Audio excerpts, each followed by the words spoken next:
गुजरात के एक छोटे से गांव सूरजपुर में एक साधारण किसान रामू काका रहते थे।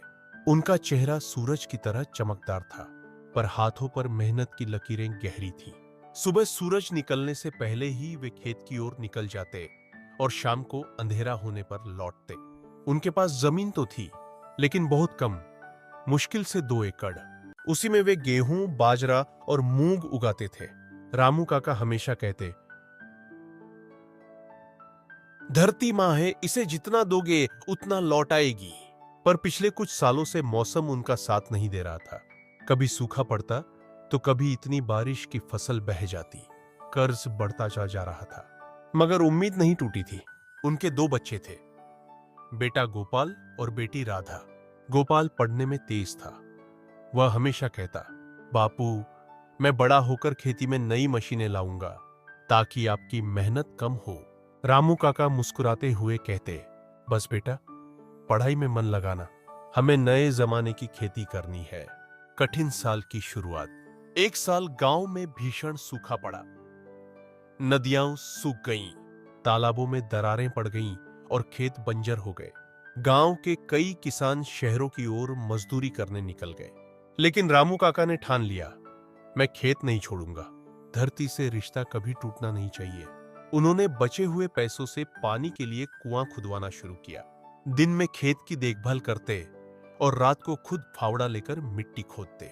गांव वाले कहते, रामू, पागल मत बनो, बिना बरसात के खेती कैसे होगी?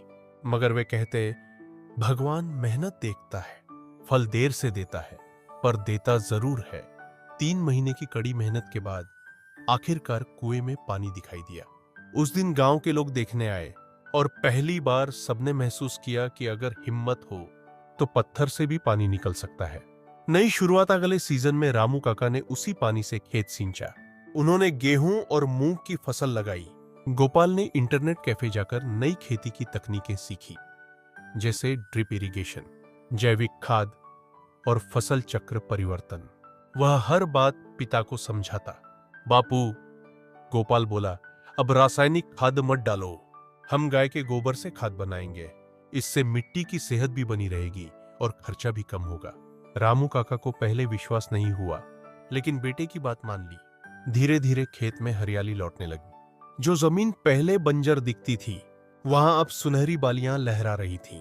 जब मेहनत रंग लाई, फसल पकने पर रामू काका की आंखों में आंसू थे। उन्होंने वर्षों बाद इतनी अच्छी फसल देखी थी। मंडी में गेहूं का दाम भी अच्छा मिला। उन्होंने पुराना कर्ज चुकाया और कुछ पैसे से घर की मरम्मत करवाई। लेकिन कहानी यहीं खत्म नहीं होती। उसी साल सरकार की प्रधानमंत्री किसान योजना के तहत उनके खाते में कुछ सब्सिडी भी आई। गोपाल ने कहा, अब हम यह पैसा ट्रैक्टर खरीदने में लगाएंगे। गांव में यह पहली बार हुआ कि एक छोटे किसान ने अपने दम पर ट्रैक्टर खरीदा। सब लोग कहते, रामू की मेहनत और गोपाल की समझदारी ने चमत्कार कर दिया। शिक्षा और जागरूकता। रामू काका अब गांव के नौजवानों को बुलाकर कहते, खेती छोड़ो मत, इसे विज्ञान से जोड़ो। उन्होंने किसानों के लिए छोटी छोटी बैठकें शुरू की, जहां गोपाल मोबाइल प्रोजेक्टर से खेती की नई तकनीकें दिखाता। धीरे धीरे पूरा गांव बदलने लगा। जो लोग पहले खेत छोड़कर शहर चले गए थे, वे लौटने लगे। गांव में सहकारी समिति बनी। सबने मिलकर नहर का पानी खेतों तक पहुंचाया। बाढ़ की चुनौती। अगले साल जब मानसून आया तो इतनी बारिश हुई कि नहरों में बाढ़ आ गई। बहुत से खेत डूब गए। रामू काका का भी कुछ हिस्सा नष्ट हो गया। इस बार गोपाल टूट गया। उसने कहा, बापू, हम कितनी बार मेहनत करेंगे, प्रकृति हर बार साथ नहीं देती। रामू ने बेटे के कंधे पर हाथ रखकर कहा, बेटा, किसान कभी हार नहीं मानता। हमारी नसों में मिट्टी का लहू बहता है। तू देखना, अगले सीजन में फिर फसल उगेगी। उन्होंने गांव के किसानों को संगठित किया और मिलकर तालाब के किनारे मिट्टी का बांध बनाया, ताकि पानी का बहाव नियंत्रित रहे। यह योजना सफल रही और अगले साल फसल सामान्य रही। किसान का गर्व समय बीतता गया। गोपाल ने कृषि विज्ञान में डिग्री ली और गांव लौट आया। उसने स्मार्ट फार्मिंग सेंटर शुरू किया, जहां किसानों को मोबाइल ऐप और सेंसर से मौसम और मिट्टी की जानकारी दी जाती थी। अब रामू काका बूढ़े हो चुके थे, पर हर सुबह खेत की मेड़ पर बैठकर मुस्कुराते हुए कहते, देखो, अब मेरे खेत में मशीनें भी चलती हैं और चिड़ियां भी गाती हैं। उनकी कहानी अब गांव के स्कूल की किताबों में भी पढ़ाई जाती है। रामू किसान, जिसने सूखी धरती को हरा किया।